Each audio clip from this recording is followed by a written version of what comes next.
Smart Move avec Arnaud Le Rodalec, cofondateur, directeur général de Zouv. Bonjour, bienvenue. Bonjour. Quand et pourquoi vous avez créé cette entreprise ?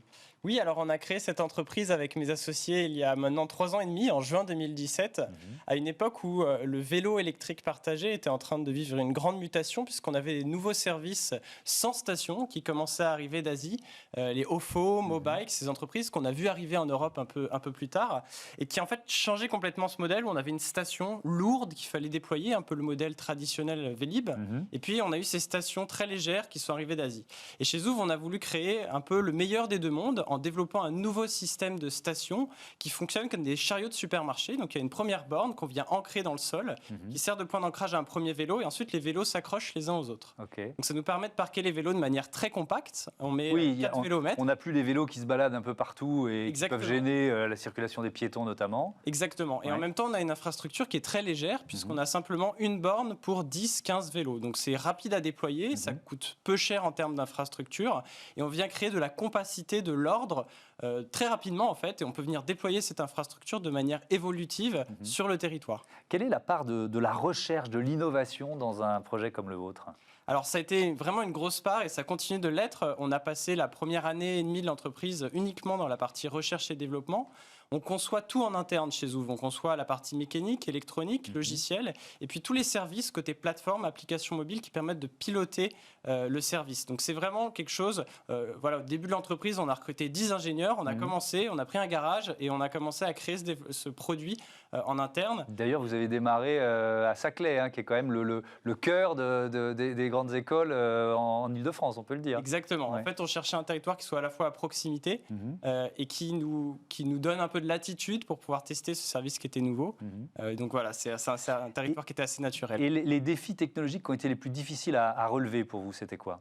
Alors dans ce système de stationnement, il faut pouvoir accrocher les vélos entre eux et donc en fait on se confronte à la difficulté de l'enjeu industriel puisqu'en fait quand on produit un vélo, deux vélos ne seront jamais parfaitement identiques. Et donc il a fallu gérer à la fois les irrégularités du sol et les irrégularités de fabrication d'un vélo. Donc on a dû développer un système d'accroche qui puisse prendre en compte tous ces degrés de liberté qu'on a lorsqu'on a deux vélos qui sont légèrement différents ou sur un sol qui est non plat. Et ça a d'ailleurs donné l'occasion à un dépôt de brevet de l'entreprise. Ouais. Et pour l'aspect géolocalisation, parce que ça c'est quand même quelque chose d'important aussi, donc là on est dans la partie numérique pure, c'est quoi le plus de Zouv ? Alors, comme on a tout développé en interne, la technologie, l'électronique, le logiciel embarqué qui sert à géolocaliser le vélo est complètement intégré dans l'objet. Donc, on a vraiment une intégration forte entre la partie électronique et la partie matériel vélo qui permet de mieux protéger ces parties-là du vandalisme. Et ça nous permet également d'assurer une remontée d'informations sur l'état du vélo, pas seulement sa position, mais aussi détecter des problèmes sur l'état du vélo en temps réel à la plateforme. Est-ce que vous continuez d'inventer, de lancer ou d'imaginer de nouveaux modèles, de nouveaux services ? Tout à fait. On a annoncé l'année dernière notre station électrifiée, donc la version électrifiée de cette station, qui permet de réaliser du transfert d'énergie entre vélos. Donc les vélos ont la capacité de fournir de l'énergie à leurs voisins, et la station, si elle est raccordée au réseau électrique, peut aussi venir fournir de l'énergie. Ça, on est au cœur des villes intelligentes. Il faudra que tous les véhicules électriques aient cette capacité de redistribuer. Tout à fait. Ouais. Et donc ça veut dire quoi ? Ça veut dire qu'un vélo, vous allez faire en sorte que tous les vélos aient un minimum de charge pour pouvoir être utilisables, c'est ça, si je comprends bien ? Tout à fait. En fait, le système de stationnement qu'on a développé, intrinsèquement, nécessite que le vélo en bout de station soit suffisamment chargé et soit opérationnel. Et c'est là que la connectivité est importante, parce qu'elle nous permet de piloter le service de manière à garantir cet objectif-là. Et si on ne l'atteint pas, lorsqu'un utilisateur vient et cherche à prendre le vélo en bout de station, on va lui permettre de le détacher, de le mettre de côté et de prendre le suivant.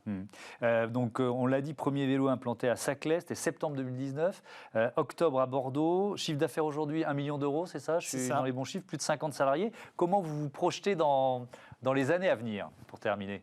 Alors, l'année dernière a été une année particulière pour nous, c'est comme pour tout le monde, mais on en a profité pour un peu faire évoluer notre business model, c'est-à-dire que nous, on opère nos technologies de vélo aujourd'hui en propre, à Paris-Saclay et à Bordeaux, et depuis l'année dernière, on vend également cette technologie à d'autres exploitants. Donc, ça nous a permis de signer un gros premier contrat qui nous a permis de dépasser le million de chiffre d'affaires. Et là, on a énormément de discussions avec différents types d'acteurs du secteur de la mobilité, en France, en Europe et dans le monde, qui veulent lancer du vélo électrique partagé et à qui nous, on vendrait cette technologie, à la fois la partie matérielle et la partie logicielle. Et marque blanche, en quelque sorte. En marque blanche, tout à fait. Et ça va être notre axe de développement pour les prochains mois et les prochaines années. Ça va être de vendre cette technologie, de la garder le plus à jour possible et de la proposer à un maximum d'acteurs pour déployer des services de vélo électrique partagé à travers le monde. Eh bien, bravo à vous. Merci Arnaud Lerodalec. Bon vent à vos vélos Zoo. Voilà, c'est la fin de ce Smart Future. Merci à Olivia Hieré-Dobré qui a préparé cette émission, comme toutes les émissions de la semaine dans Smart Impact. Merci à toutes les équipes de Bismart, ici en régie, là-haut dans les bureaux. Rendez-vous le week-end prochain. Et puis en attendant, vous pouvez revenir en février 2021. Salut.